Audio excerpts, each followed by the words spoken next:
السلام علیکم ویوز، بسم اللہ الرحمن الرحیم۔ 7ویں جماعت کی اردو کی کتاب میں سے قائد اعظم نظم جو ہے اس کا خلاصہ اور مرکزی خیال ہم پڑھ رہے ہیں۔ تو آئیے قائد اعظم نظم کا خلاصہ پڑھتے ہیں۔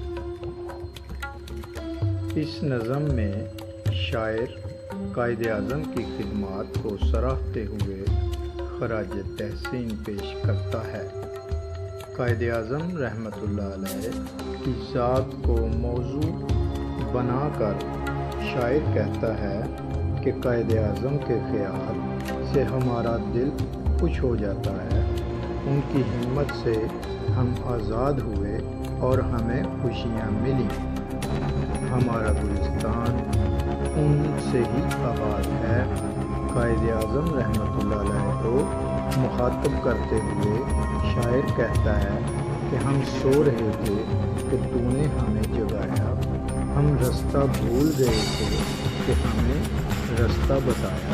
تو ہمارا رہنما اور پاسبان ہے، تیرے حوصلے سے ہمیں قوت، آبرو اور عزت ملی۔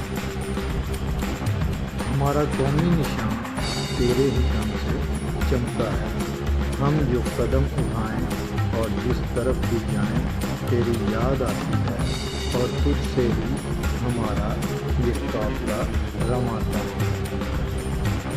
بہت ہی پیارے انداز سے شاعر نے قائد اعظم رحمۃ اللہ علیہ کو خراج تحسین پیش کیا۔ تو آئیے اب ہم اس نظم کا مرکزی خیال پڑھتے ہیں۔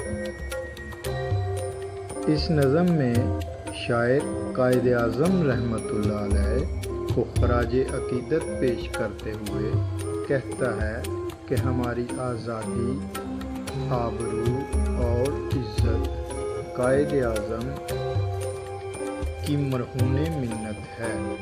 قائد اعظم رحمۃ اللہ علیہ ہمارے پاسبان ہیں اور رہنما ہیں، ہم جو بھی قدم اٹھائیں قائد کی یاد آتی ہے، ان کے دم سے ہی ہمارا قافلہ